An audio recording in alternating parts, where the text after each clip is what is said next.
Warga emas yang menetap di flat-flat HDB boleh bergerak masuk dan keluar dari rumah dengan lebih mudah dengan perluasan program yang menawarkan pemasangan tanjakan serta alat pengangkat kerusi roda. Ia adalah sebahagian daripada program peningkatan rumah HIP di mana sekitar 300,000 flat atau kira-kira 95% unit yang layak dan dibina sebelum 1986 sudah selesai menjalani kerja-kerja naik taraf. Cik Marama Mogni, 86 tahun, gemar meluangkan masa dengan anak-anak dan cucu beliau. Namun, sukar untuk beliau bergerak di dalam rumah kerana berkerusi roda. Tetapi dengan perluasan program peningkatan bagi warga emas aktif atau EASE, terdapat beberapa ciri yang mungkin menawarkan huraian. Ia sebelum ini pernah ditawarkan di bawah ujian perintis. Dengan ada peningkatan HIP ni, program HIP, ia banyak membantu. Terutama sekali kerana ibu saya perlukan wheelchair untuk bergerak. Sebelum peningkatan, saya terpaksa mengangkat ibu saya untuk keluar masuk ke rumah. Dengan adanya ramp, ia memudahkan pergerakan kami. Bercakap semasa melawat sebuah kawasan HDB di Jurong West, Menteri Pembangunan Negara berkata kerja-kerja naik taraf itu akan membantu warga emas hidup lebih berdikari dan menjalani usia senja dengan lebih baik. Especially for seniors who live alone, who will not have the strength or the ability to assemble their own ramp.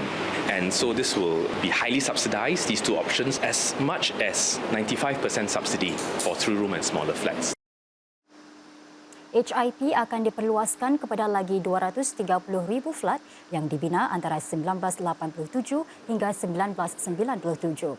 Sekitar 93,000 flat tersebut sudah terpilih untuk menjalani HIP yang diperluaskan itu.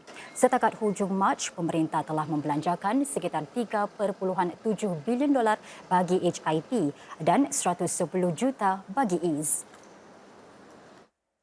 Satu kit ujian baru menerusi air liur telah digunakan buat kali pertamanya dalam siri serbuan anti dadah di kelab-kelab malam di Singapura. Ujian itu dapat mengesan dalam masa hanya beberapa minit saja jika seseorang mengambil dadah yang mula digunakan di pusat-pusat pemeriksaan dan operasi sekatan jalan raya pada tahun ini. Sejak langkah menarik balik semula sekatan COVID-19, kelab-kelab malam di sini kembali rancak serta sesak dengan para pengunjung.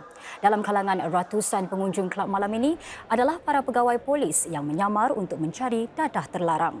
Ujian mengesan penggunaan dadah seperti ganja kini lebih mudah dengan adanya kit ujian baru menggunakan air liur yang melibatkan proses mencalik lidah serta bahagian dalam pipi suspek. Hasil ujian boleh diketahui dalam masa 10 minit dengan menggunakan peranti mudah alih. These ops help to keep drugs off of streets and out of the nightlife and party scene. Officers can now choose to deploy on the spot to supplement other factors before deciding to arrest the person. Lebih banyak syarikat tempatan kini memilih untuk menembusi pasaran barat bagi memperluaskan perniagaan mereka. Ini lebih-lebih lagi dalam ekonomi terbesar dunia. Menurut Enterprise Singapore, jumlah syarikat setempat yang telah mengembangkan sayap ke Amerika Syarikat sejak sebelum pandemik COVID-19 melanda hingga sekarang meningkat 20% setelah sempadan-sempadan negara kembali dibuka. Ini bukan sebuah makmal sains biasa. Di sinilah sebenarnya makanan dihasilkan menggunakan sel lemak ikan untuk membuat daging alternatif yang lebih berkhasiat dan enak. Dan anak syarikat Esta ini berharap untuk membuat perbezaan di Amerika Syarikat. Singapore is the first country and also the only country that actually has a regulation framework for the cultured meat space. But we all believe that United States is actually the next market that actually will have the regulation approved. So we are all preparing for that. Langkah menembusi pasaran Amerika bukan tanpa risiko, tetapi syarikat berkenaan mempunyai impian besar untuk memperluaskan perniagaannya di negara itu. Sebuah lagi syarikat tempatan yang mempunyai impian serupa adalah firma teknologi kewangan GreenArc. Ia membantu institusi-institusi kewangan mengukur dan memaksimumkan kesan sosial dan alam sekitar. GreenArc berharap untuk memanfaatkan pasaran Amerika yang semakin berkembang. Sektor teknologi kewangannya bernilai sekitar $4 trilion Amerika, iaitu lebih 1,000 kali ganda berbanding Singapura. Untuk merealisasikan impiannya, GreenArc sudah pun memperolehi dana pelaburan daripada Franklin Templeton, salah sebuah dana modal teroka terbesar di Silicon Valley. Selain pelaburan, salah satu strategi penting untuk mengembangkan operasi ke luar negara adalah meluaskan rangkaian.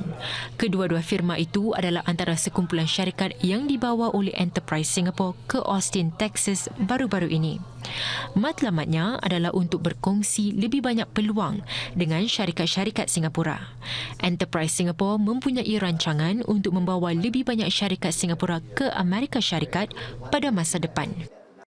Saudara, hampir 50 penerima bantuan, pengasuh, kaki tangan dan relawan agensi khidmat sosial Be Kind SG berbuka puasa bersama Presiden Halimah di Istana hari ini. Sejak ditubuhkan pada 2017, agensi itu menyediakan pelbagai khidmat buat golongan kurang upaya termasuk mereka yang kurang daya intelek dan autisme.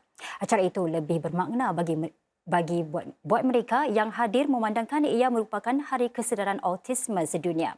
Para tetamu dibawa sekeliling taman itu dan diperkenalkan kepada tanaman-tanaman serta bunga-bunga yang ada. Presiden Halimah kemudian beramah mesra dengan para tetamu yang terdiri daripada penerima bantuan dan kaki tangan dari Rumah Kebajikan Moral, relawan serta anak-anak, kanak-kanak dan keluarga di bawah program-program Playable dan Seeds by Be Kind SG. Mereka kemudian berbuka bersama-sama menikmati juadah yang disediakan. Hampir 50 tetamu menyertai acara berbuka puasa ini di istana. Be Kind SG is really honoured and privileged to attend this breakfast event, and I think it's especially significant that today is actually World Autism Awareness Day, and we get to celebrate this day together with the communities that we are supporting, and our volunteers have put in so much hard work to support our communities as well, and we are very grateful for Madam President to breakfast together with us, and it really reflects the multiculturalism of Singapore as well.